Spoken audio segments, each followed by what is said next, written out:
Entonces la vasopresina va a actuar en esta parte de la membrana vasolateral, se va a fijar en su receptor transmembrana y va a transportar la vesícula de apocorina 2 hacia la membrana luminal para que se reabsorba. Si no pasa eso, ¿qué se pasa? El orina se lava, la orina sale diluida. Por lo tanto, en la fisiología, el estímulo más importante para la hormona antidiurética es la disminución de la volemia. O sea, en un sangrado se estimula la hormona antidiurética, el aumento de sodio y el aumento de la osmolaridad urinaria y la baja de la osmolaridad plasmática, el aumento de la osmolaridad sérica y la disminución de la osmolaridad urinaria. Entonces se pregunta de examen. En cambio, la aldosterona, que también es una hormona, se estimula en relación a la alteración del potasio y alteración de la presión. Entonces el potasio y la presión, la aldosterona. El sodio, la molemia y la osmolaridad sérica, la hormona antidiurética. Pregunta de examen, ¿no?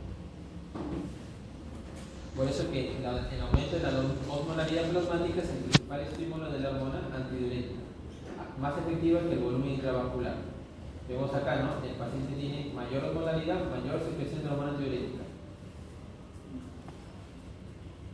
Entonces la causa de la diabetes insípida puede ser herencia, ¿no? Autosómico dominante, recesiva, causas raras, pero a veces se pregunta de examen, ¿no? Síndrome de Wolfram. ¿Qué es el síndrome de Wolfram?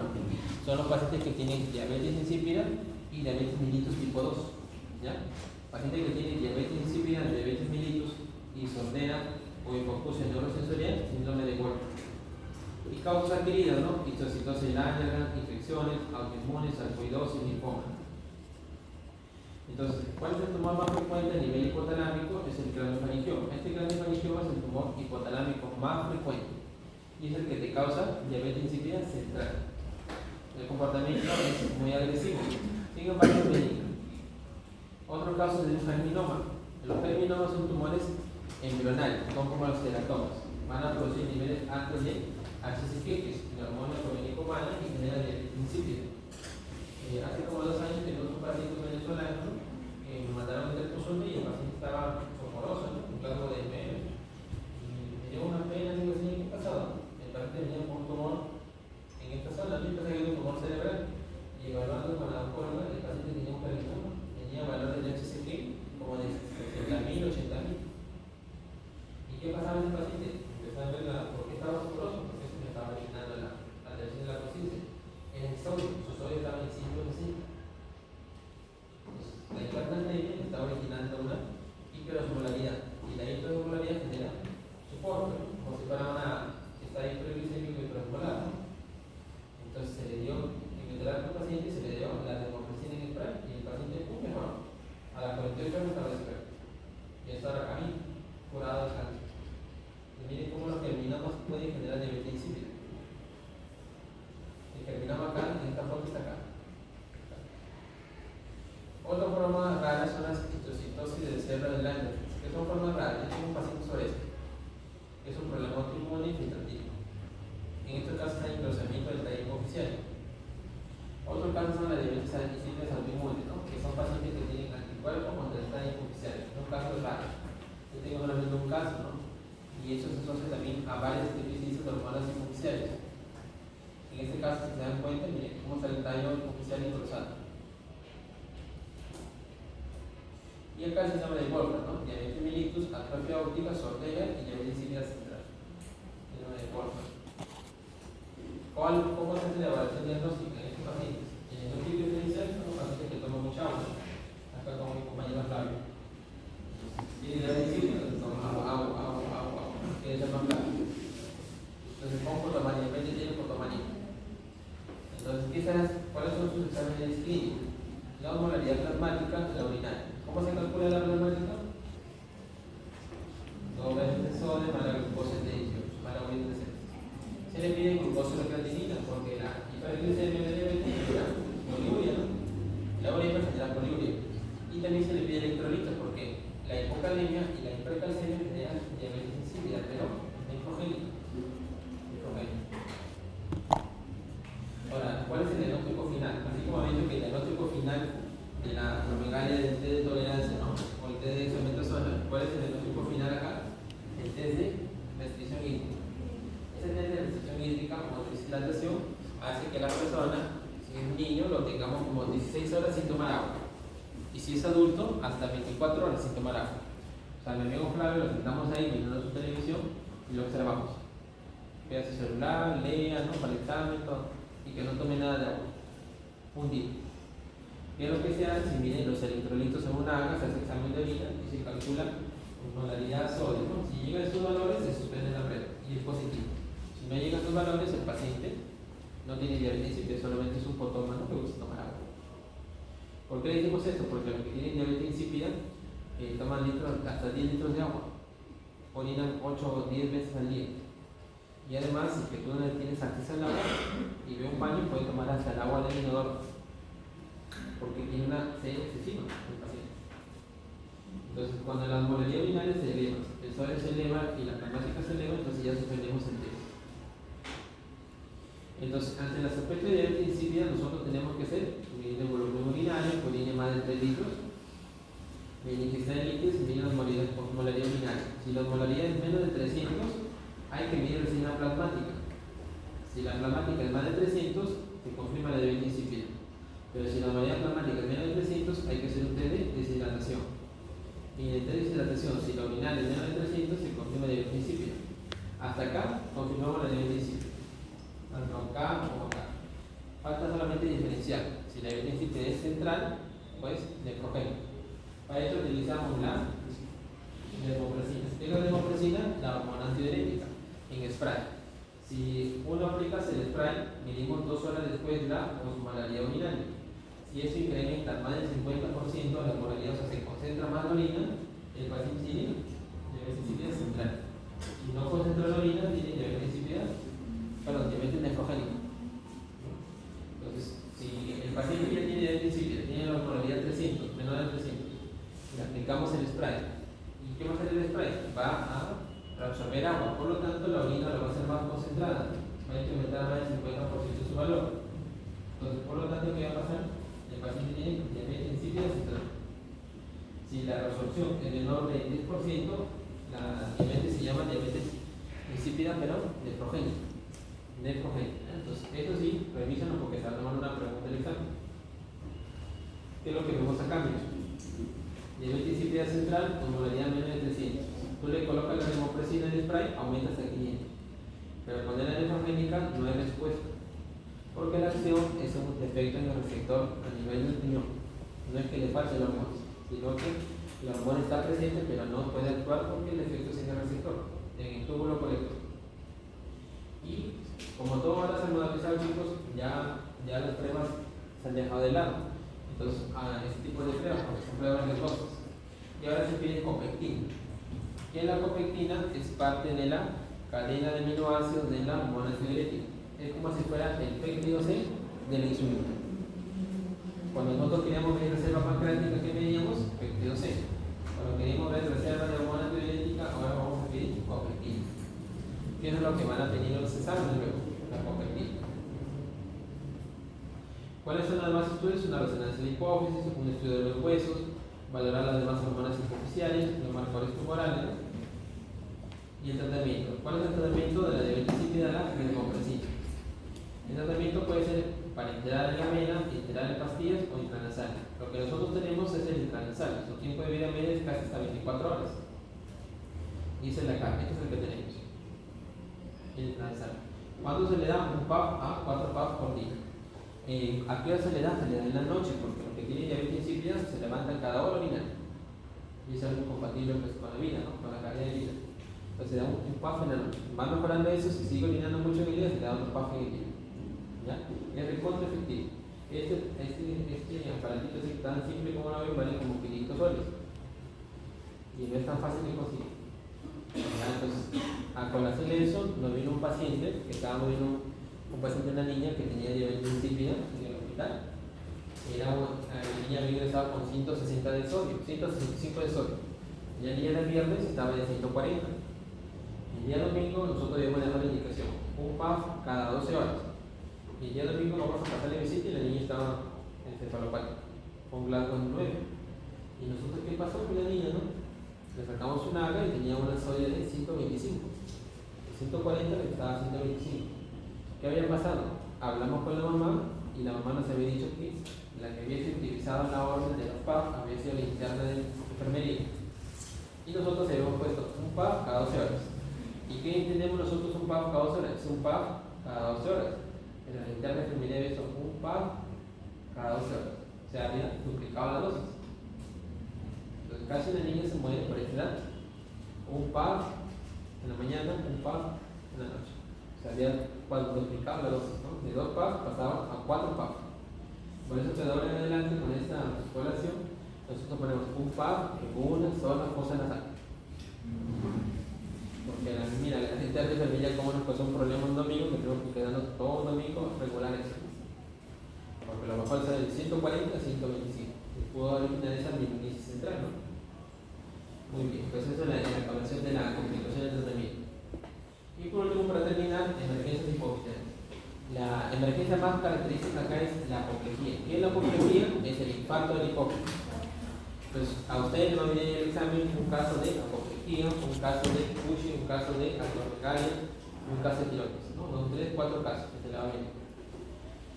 En caso de tiroides siempre se le viene, uno va a venir tormenta tiroidea, el otro es comixematoso, uno viene apoplejía, otro viene Cushing, otro viene nódulo tiroideo. ¿Ya? Entonces, la apoplejía de chicos son hemorragias asociadas al tumor de hipófisis. Se presentan en el menos del 1% de la población, pero generalmente es frecuente en casi el 5 al 10% de los pacientes que tienen tumor de hipófisis. En el hospital regional se dan 1 o 2 casos por año, pero se dan. Generalmente los pacientes pueden presentarlo como primera manifestación. El paciente no sabe que tiene tumor de hipófisis y le dan la apoplejía. Es más frecuente entre la quinta y sexta década de la vida, entre los 50 a 60 años. Es una hemorragia abrupta y la teoría clásica de estos pacientes es porque ellos tienen cefalea, alteraciones del campo visual o de la agudeza visual y se asocia a hipopituitarismo agudo. Entonces, generalmente cuando se infarta la hipófisis se infarta en la zona central. ¿Qué encontramos en la zona central? La acetiaxis y el cortisol. Por lo tanto, esos pacientes van a tener cefalea, alteraciones del campo visual, confusión borrosa y síncope, porque hace una insuficiencia adrenal. Por eso es que es raro diagnosticar. Su prevalencia es escasa por cada 100.000. ¿Qué factores precipitantes? Pacientes que están sometidos a angiografía, cirugía ortopédica, cirugía cardíaca, traumatismo, pruebas dinámicas, trastorno de la coagulación. Lo más frecuente, ¿qué tipo de tumor se infarta más? Los adenomas no funcionantes. Y de no funcionantes, el prolactinoma. ¿Por qué pasa eso? Porque hay una situación en que el paciente puede tener una isquemia. Los tumores siguen creciendo a mayor necesidad metabólica, pero menor suministro sanguíneo. Y las células tumorales son sensibles a la destribación de la glucosa, por eso se infartan, hacen apoptosis. Y porque también hay una angiogénesis acelerada de los vasos sanguíneos. Esos son los factores precipitantes en el adenoma pituitario. Entonces, ¿cuál es la clínica? La clínica es de inicio brusco e intenso, ¿no? El paciente tiene cefalea de inicio brusco, disminución de la agudeza visual, alteración de los pares craneales, ¿no? Estos pacientes pueden tener dosis palpebrales, alteraciones de esa par craneal, hemianopsis bitemporales. Miren, tienen como un meningismo, ¿no? ¿Qué es el meningismo? Comúnmente la fase de un síndrome meningio, ¿no? Síndrome de Kearney, Rosicki, ¿no? Rigidez de nuca. Pueden tener fotofobia, fiebre y trastorno de la conciencia. Entonces, es característico. Por lo tanto, entonces, todo paciente que tenga esos síntomas, no solamente puede ser stroke, meningitis, infarto cerebral, sino también puede ser apoplejía frontal. Ya se agrega un diagnóstico más. Entonces, ¿cuáles son los síntomas? Cefalea, dolor de cabeza, disminución de la agudeza visual. Y miren, hay también un score. Altera el plasmo, la agudeza visual, el campo visual, la pared ocular. Más puntos, más frecuencia. ¿Cuál es el manejo inicial? El manejo inicial es la clínica, la parte endocrina. Los pacientes hay que evaluarlos oftalmológicamente. Esos pacientes tienen el campo visual y los pares craneales. Hay que evaluar el tercer, cuarto y sexto par craneal. Entonces les hace una campiometría, ¿no? El paciente ve qué campo está viendo. Ahora la campiometría se hace así, ¿no? El paciente le pone un dibujito, un arbolito y tú vas poniendo clic, clic, clic, clic, clic. Estos puntos de gritos que ustedes ven acá significa que el paciente no ve acá abajo. Ya, los puntos negros significan que no ve. O sea, significa que el paciente tiene una cuadrantoccia nasal y temporal inferior. Ve solamente hacia arriba. Miren, interesante, en la parte de evaluación endocrina, ¿cuál es el eje que más afecta? La CTH. Y se afecta la CTH, por lo tanto, el paciente va a tener insuficiencia hepatorenal secundaria, porque se afecta la hipófisis. Luego de eso se afecta la TSH. Y finalmente la gonadotropina. ¿Qué síntoma más importante acá? La hiponatremia. Entonces, ¿cómo hay que evaluar a estos pacientes? No? Hay que evaluar a estos pacientes para ver que eso pueda requerir un tipo de cirugía descompresiva. Hay que seguir todas sus hormonas. Y acá hay algo interesante, ¿no? Este estudio evaluó el nivel de prolactina como factor predictor que se pueda recuperar la función de la hipófisis. Y eso notaron en estos pacientes, 24 pacientes que analizaron 23 años, y vieron que los niveles de prolactina, cuando la prolactina niveles son más de 8, el paciente se recupera. Cuando la prolactina es menos de 2, no se recupera. Entonces ellos notaron eso. Prolactina más de 8, los pacientes se recuperan. Prolactina menos de 2, no se recupera. ¿Qué significa esto?